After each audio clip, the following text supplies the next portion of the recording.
Welcome to Event Explorer, the podcast that takes you behind the curtain of the world's most extraordinary events. I'm your host, Daniel Roth. Today, we're diving into our second episode focused on Burning Man. In our first episode, we explored the history and fan experience of this one-of-a-kind event, and now we're lucky enough to hear about the operations behind it from a person whose job it is to manage this temporary, art-inspired city in the desert. Burning Man's impact extends far beyond the Nevada desert. It's a movement as much as an event.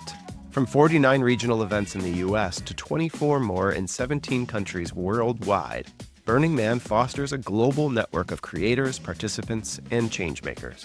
But it all culminates in Black Rock City, the largest Leave No Trace event in the world, where 75,000 citizens come together to build a temporary metropolis of creativity and connection. Building Black Rock City is an immense undertaking.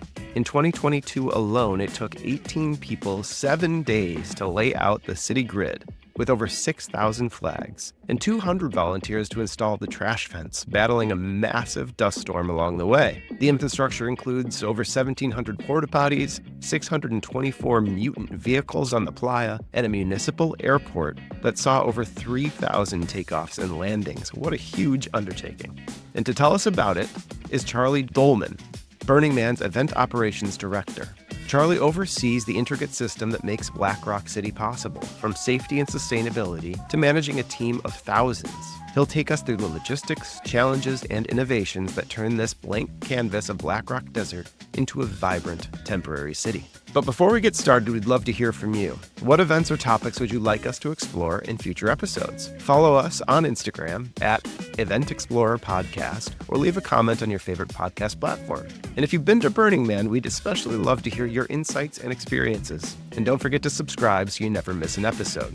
Now, let's dive in with Charlie Dolman to uncover the operations behind Burning Man. All right. Behind every world-class event is a leader who brings together creativity, logistics, and community. And at Burning Man, that leader is Charlie Dolman. As Event Operations Director, Charlie oversees the intricate web of infrastructure, safety, sustainability, all these elements that transform a barren desert into Black Rock City, a space where 80,000 participants plus come together to create, connect, and celebrate.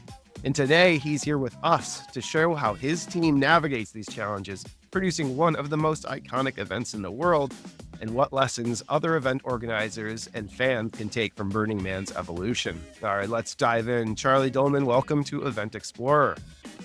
Pleasure to meet you. Thank you for having me. Nice to meet you too. I'm just in awe of the scale at which you work. I think it's just so cool, and it's this literal ground up build.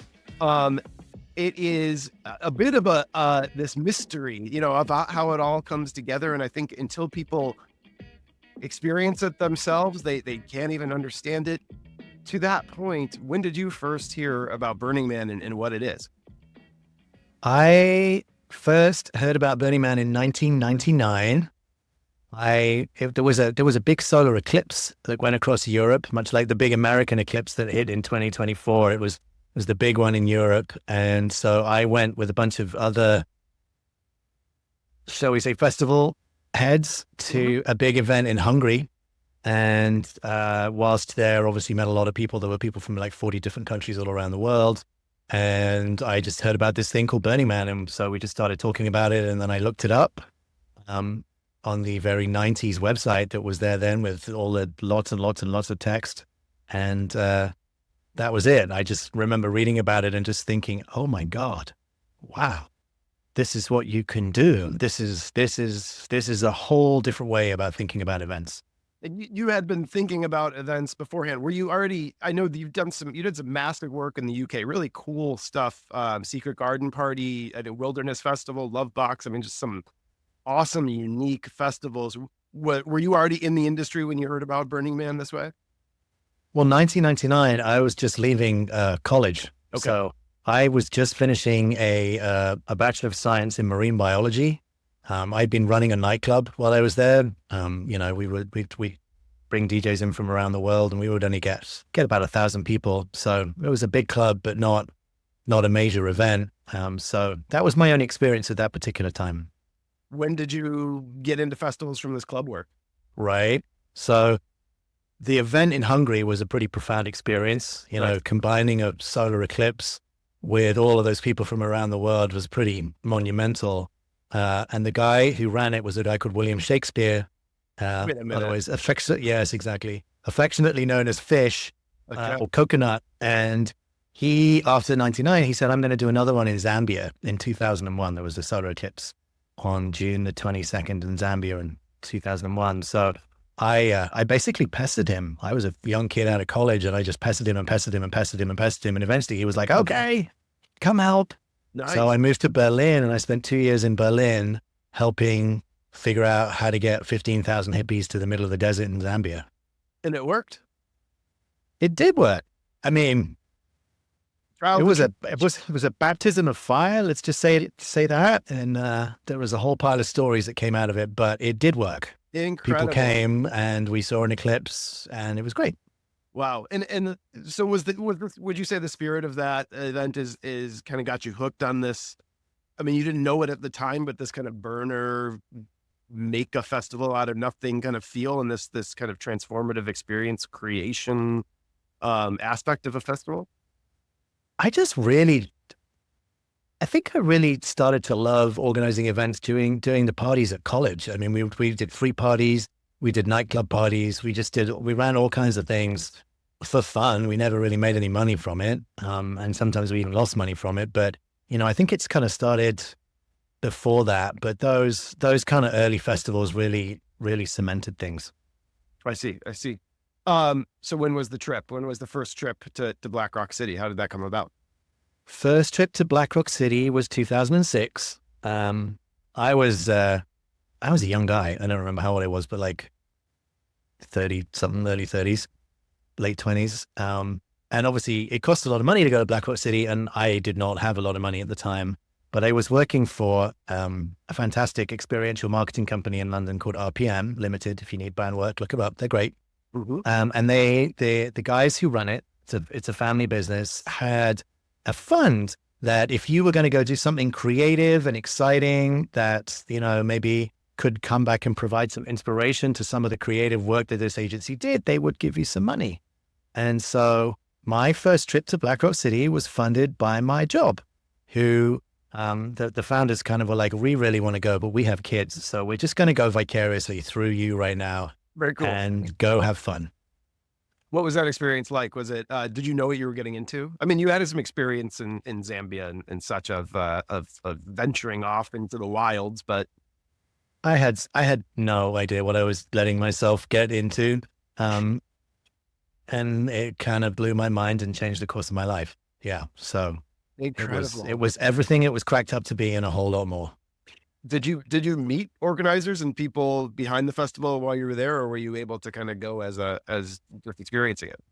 I got to tell you, it's kind of wild being one of the leads at the moment right now, because for my entire time going as a participant with between 2006 and 2012, roughly, I didn't interact with any Burning Man staff at all. I mean, I gave a ticket at the gate and someone from placement told me where to camp or showed me the spot that we'd been allocated. But other than that, I didn't interact with any Burning Man staff ever. And I got to say, that's a pretty incredible, made for a pretty incredible experience, because you feel completely free. You've no idea that there's this whole system. You're just like, I'm just going camping in the desert with my buddies and we're going to set up a thing. And it's completely free. And that's actually a beautiful thing. That's a super unique aspect of Burning Man. You get your passport, right, when you sign up, and that could be, besides the gate, your only interaction with someone on your team, which is a team of thousands of people. It's a team of thousands of people. Okay, so where do we make the jump? Where do we become involved? So, my UK festival thing, there was some secret garden party, as you said, wilderness. We did arenas at different events. We produced brand experiences. We did, all kinds of different things. And then in 2012, Burning Man project was in the process of transforming from an LLC, the old kind of business structure, into a nonprofit.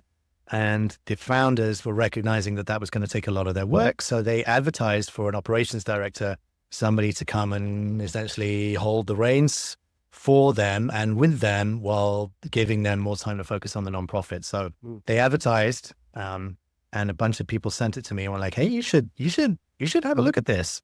And at the time, I thought, "Oh, they know who this person is. Like, this is a family. They know who exactly. Like, they're advertising because they got to. Like you're required to advertise, whatever."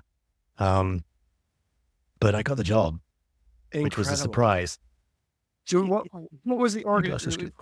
So that's what, over about just over a decade ago?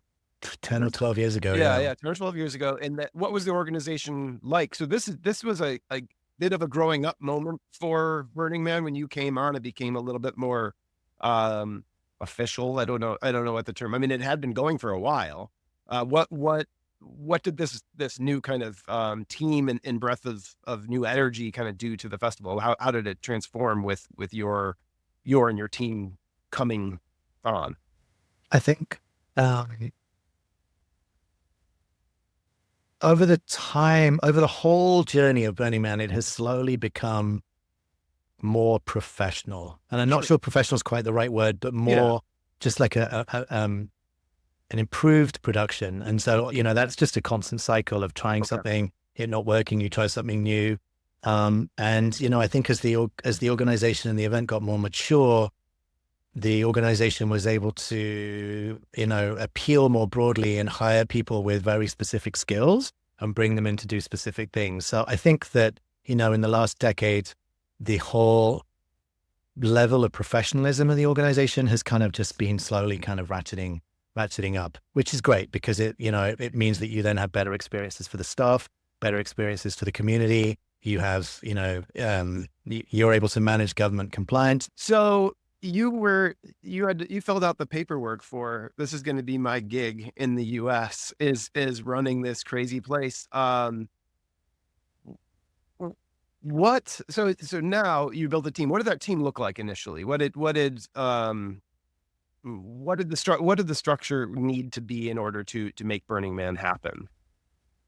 Well, that was so what did the structure need to be in order to make Burning Man happen? That was my first big surprise.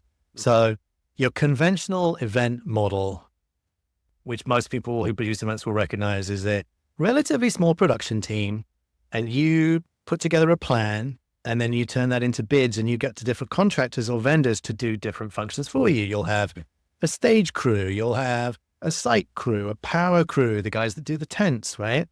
The guys that do the feeding of people and the potties, all that kind of stuff.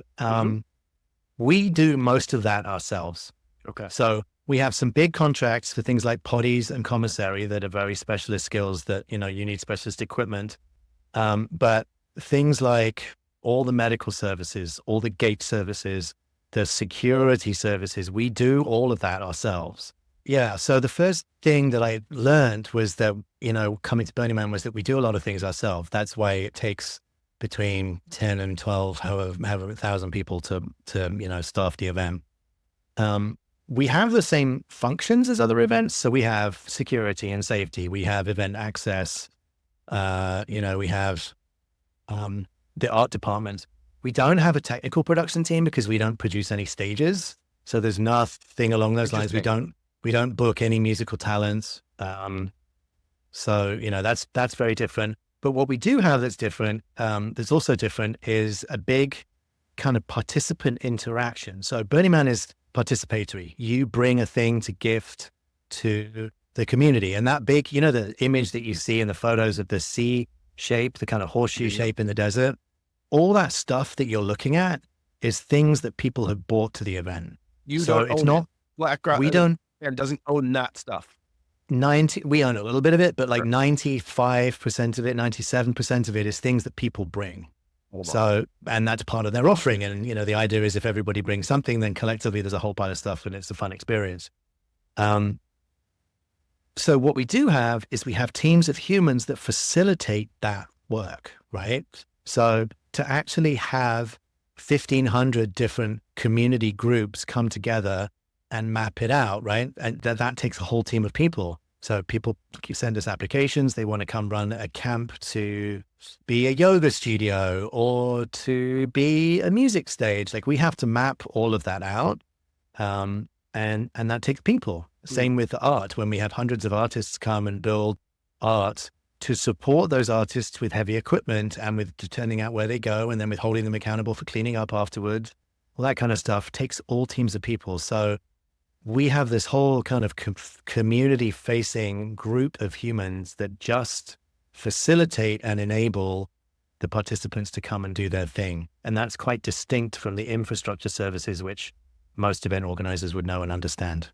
Sure. So now, we're a number of months out from Burning Man in 2025.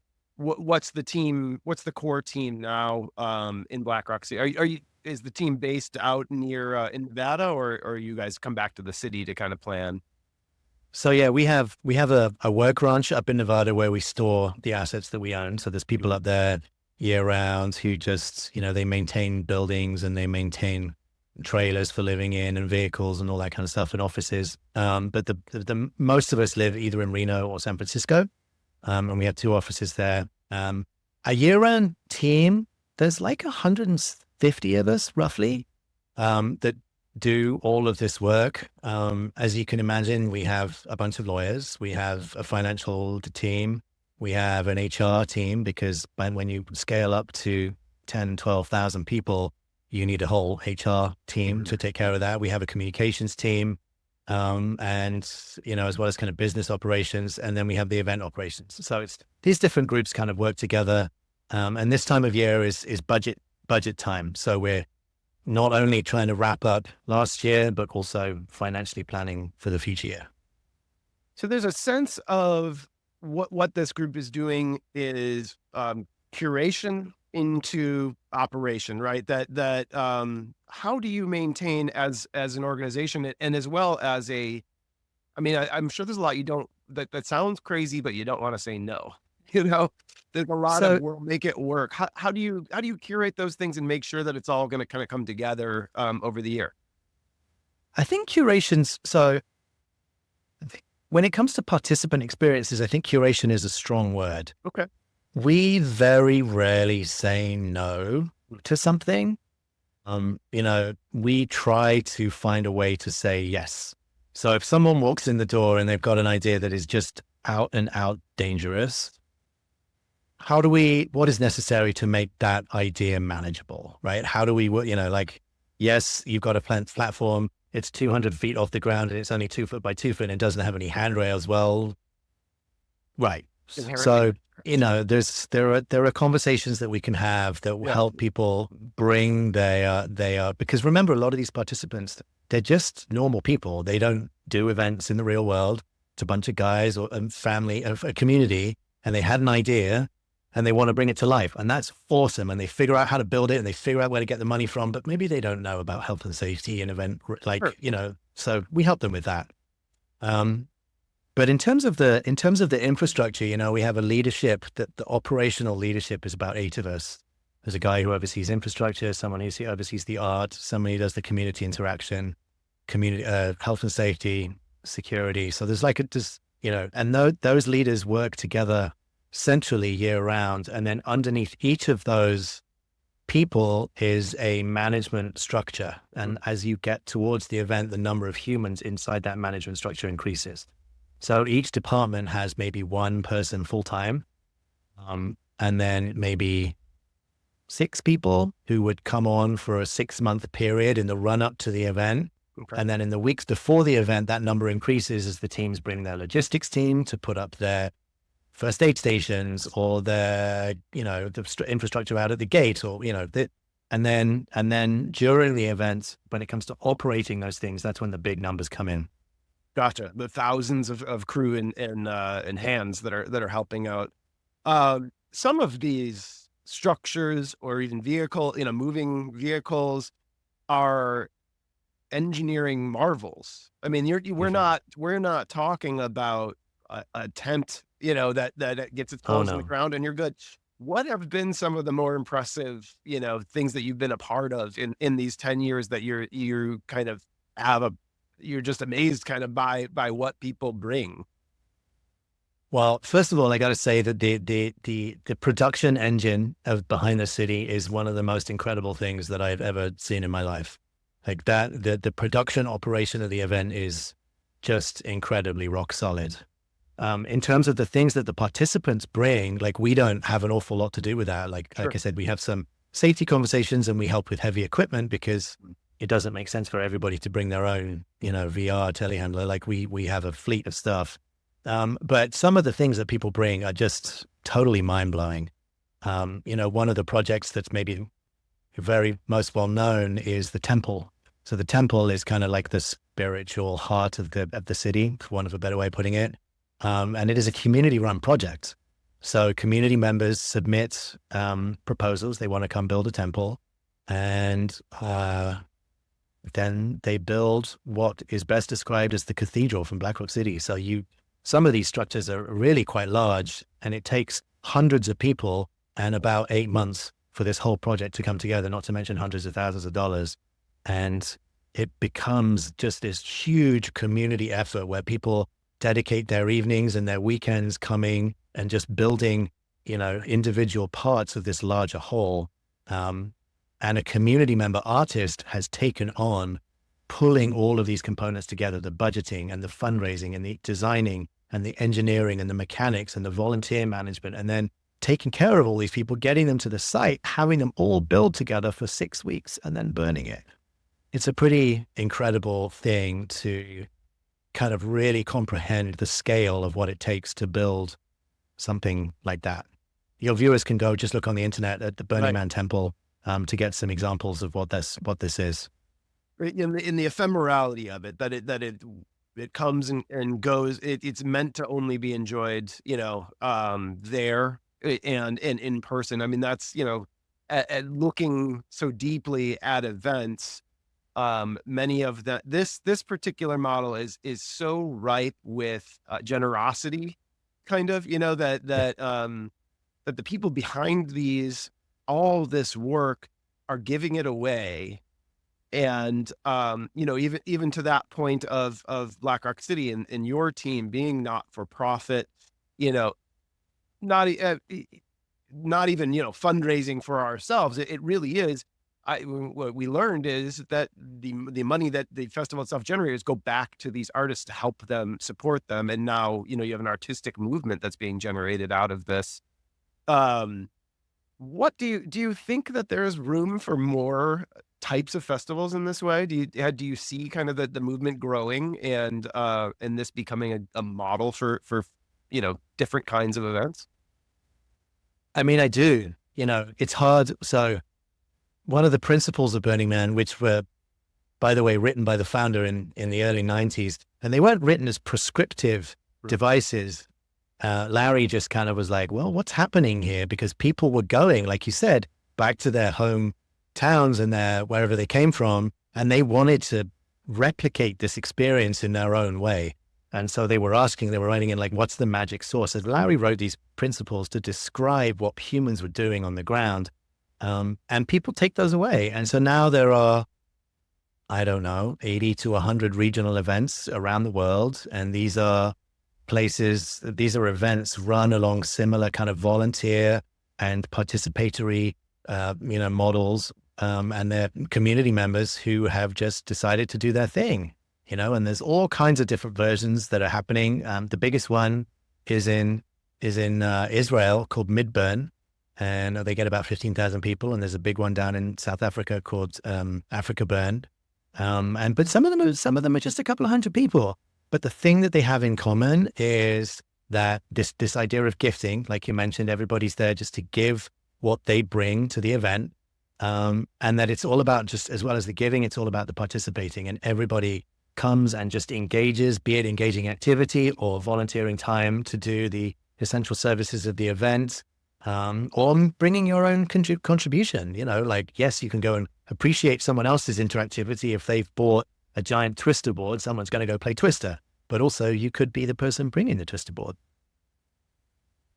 For someone, your first time was almost, we're going to be coming out a 20-year anniversary, not to date ourselves.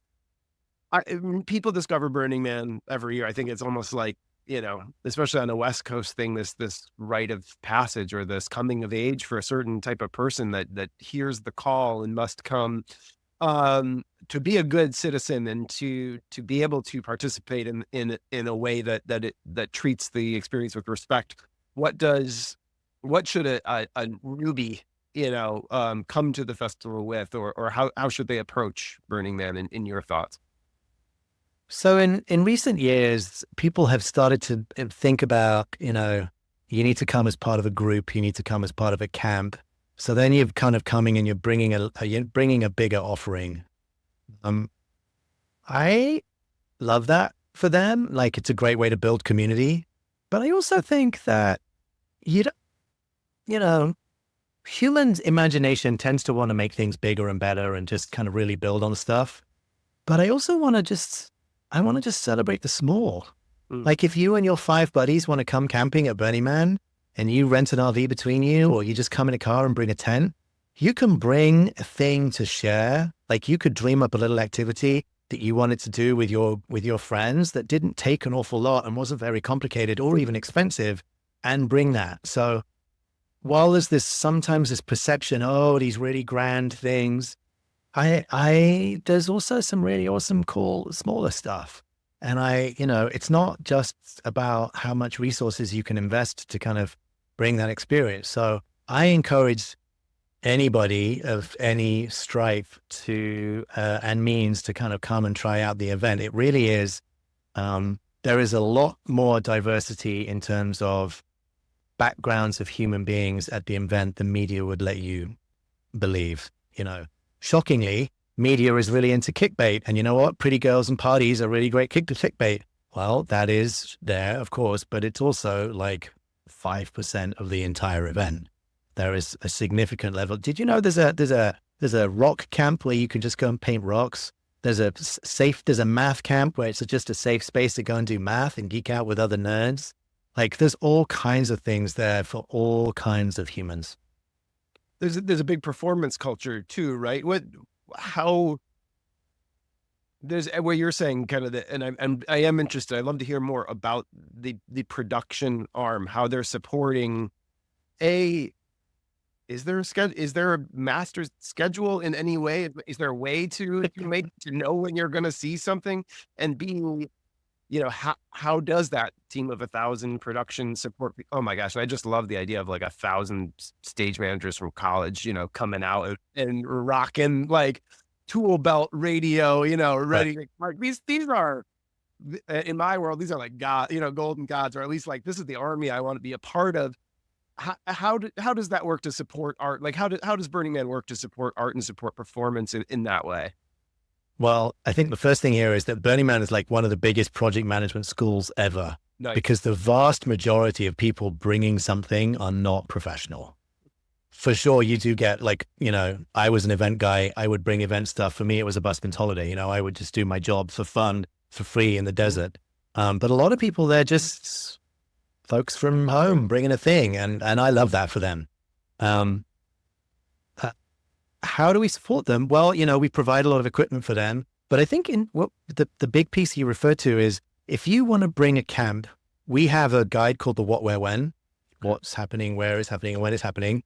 And if you are a registered piece, a camp or something, and you don't have to be, you can just come camp and don't tell us, and we won't even know who you are or that you're there. You just come do your thing. But if you want to, you can register, and then we'll figure out, like, if you're a grown-up activity, we'll put you with the grown-up. If you're noisy, we'll put you with the noisy. If you're into family stuff, we'll put you with the family people. Like, we zone the city thoughtfully so that people's have good experiences. And then if you are listed, we will gather all of your event information and put it in a catalog, a little program. So there is a program. I don't think anyone makes any guarantees that the events are going to happen when they say they're going to happen. Okay. I mean, we get like 8,000 submissions of things happening, and we list about 4,000 of them because it's just, otherwise the book would be too big. And yeah, mostly things happen on time. Sometimes they don't. Sometimes you find something that you never even knew you wanted to be there in the first place. It's great. What surprises you? Now, I'm sure you must be surprised by things you see or get to experience. What's like in 2024? What was there anything surprising or something that stood out as novel even after all these years? In or is it an 2024, what enjoyment stood of out as tradition? novel? Yeah, I mean, so in 2023, it rains. And I'm not going to speak about 2024, I'm going to speak about 2023 too. You talk about something novel. So Mudman. it's Mudman, right? And so the layer, the playa bed is actually an old lake bed. And so it's a kind of clay. So when it gets wet, like in mud, you can squelch around. In this particular, and I believe me, a British festival guy, I squelched around a lot of mud. So I'm down with mud. Um, but this stuff, it just cakes you, cakes under your shoes. So you kind of go, and within about 6 steps, you've got, a foot of mud underneath, a foot of clay underneath your thing. So moving around gets really hard pretty quickly. And so the thing that struck me was all of the micro communities. So people normally play all over the playa and they're out and about visiting all the things. But when they couldn't, all these individual pockets of humans kind of made friends with each other. Because we place people next to each other. One year you could be camped next to Bill, and the next year you might be camped next to Ted. Like it changes all the time. So people were making friends with a lot of new people in a lot of immediately smaller social circumstances than they used to. And it just was really, and they were helping each other all over the place. People were like, I've run out of this, and their neighbors would provide that. And it was a really great human moment to see human kindness really being the prevailing and dominating kind of feeling in the thing, Like, I think we all believe that about the community that, that the event serves. Yeah. But to see it like really happening there, just everywhere you looked, it was a really beautiful thing. Very cool. And something you couldn't necessarily predict, especially, you didn't want to predict, but I'm sure you make accommodations for nature as it is a harsh environment, whether dry or wet. Let's just talk about the future. Your thoughts. You're at the helm of something you probably, when you first visited, never thought would happen. Do you want, how do you plan to make an impact, or do you make an impact, or what do you feel change? Not that it needs to change, but what do you hope to contribute? Let's just say, as you continue your time at Burning Man, as Burning Man kind of continues to mature. So for me, I think the thing that's important is, I'm getting older. Like I'm nearly 50 now, and I want to see the impact that Black Rock City can have on a person be successfully passed off to new generations. So the average age of the burner is like 35, 36, 37, something like that. It's like a lot older than most traditional festivals because it's difficult. It takes time. It takes money. Like it's a whole, it's different situation. But I want to see that. I want to see that stay, and it is staying. But I want to make sure that we really are opening up the world to the younger generation, right? So people are just viewing the world differently. Social media is now a thing. Like just all these kind of tropes and stories that you hear about, like how technology is taking people's lives, how IRL is kind of less of a thing.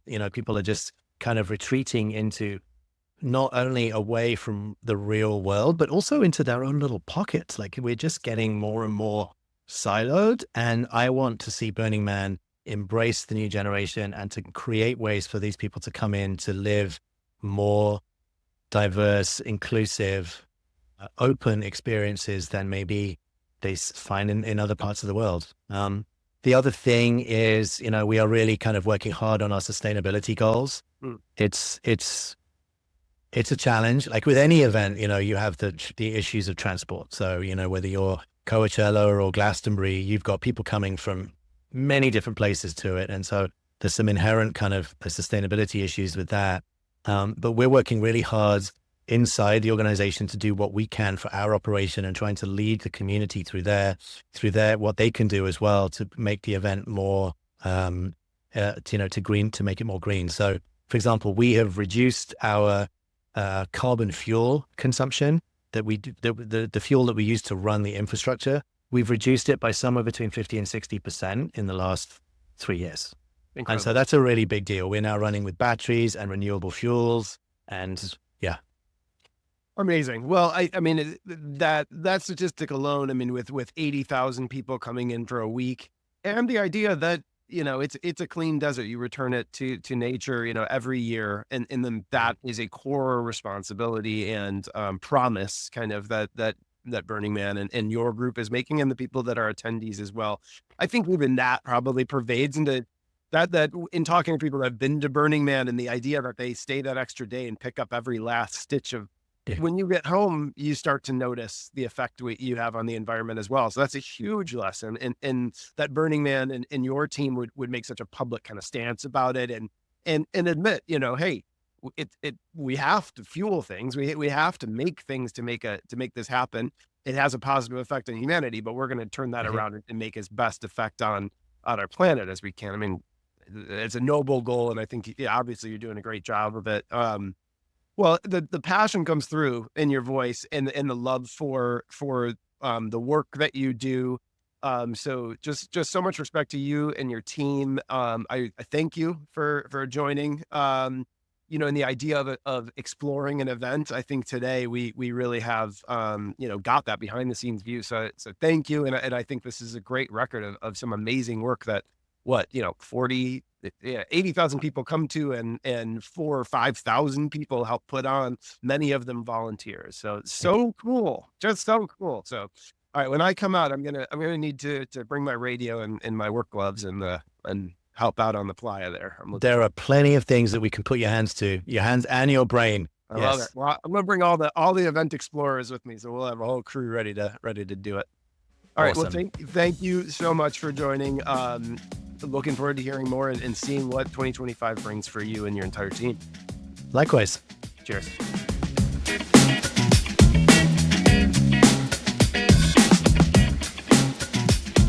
Thanks for tuning in to this episode of Event Explorer. A huge thank you to Charlie Dolman and the team at Burning Man for giving us an inside look into the operational brilliance and creative magic behind Burning Man. It's incredible to see how logistics, sustainability, and a spirit of community come together to create something so transformative. Have you ever been to Burning Man? We'd love to hear about your experience. Share your thoughts with us on Instagram at Event Explorer Podcast, or in the comments section wherever you're listening in. And don't forget, let us know about what events and event subjects you'd like us to explore next. If you've enjoyed this conversation, be sure to subscribe on your favorite podcast platform and follow us on Instagram or LinkedIn for updates and behind-the-scenes content. Join us next time as we explore another incredible event and meet the visionaries who bring it to life. Until then, I'm Daniel Roth. Happy exploring.